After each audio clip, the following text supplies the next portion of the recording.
আসছে ঈদ কলকাতার মিনি বাংলা খ্যাত নিউ মার্কেট চত্বর প্রতি বছর এই সময় বাংলাদেশি পর্যটকদের ভিড়ে সরগরম থাকে।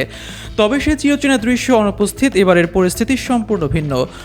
অন্যবারের ঈদের আগে কলকাতায় ব্যাগ ভরে মার্কেটিং করত বাংলাদেশি ক্রেতারা, আর তাতে পকেট ভারী হতো কলকাতা নিউ মার্কেট সহ অন্যান্য বিপণী বিতানের ব্যবসায়ীদের।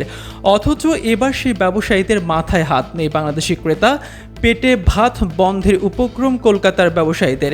কিছু দোকান ইতিমধ্যে বন্ধ হয়ে গেছে, গ্রাহকের অভাবে আবাসিক হোটেলগুলো সংকটে পড়েছে। প্রভাব পড়েছে মুদ্রা বিনিময় কেন্দ্র, মেডিকেল সেক্টর ও পরিবহন পরিষেবায়। ব্যবসায়ীদের আশঙ্কা এই পরিস্থিতি আরও কয়েক বছর চললে ওই অঞ্চলের ক্ষুদ্র অর্থনীতি ভেঙে পড়তে পারে। মধ্য কলকাতার প্রায় 2 বর্গ কিলোমিটার এলাকা জুড়ে 100টিরও বেশি হোটেল ও প্রায় 3000 দোকান রয়েছে, যা পুরোপুরি বাংলাদেশি পর্যটকদের উপর নির্ভরশীল।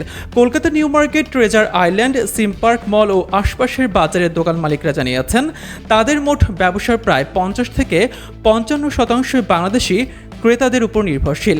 ফ্রি স্কুল স্ট্রিট ট্রেডার্স অ্যাসোসিয়েশনের সাধারণ সম্পাদক হায়দার আলী খান গণমাধ্যমকে বলেন, রমজানে বাংলাদেশি পর্যটকদের সংখ্যা আরও বেড়ে যায়, কারণ তারা ঈদের কেনাকাটা রোজার শুরুতে শুরু করেন।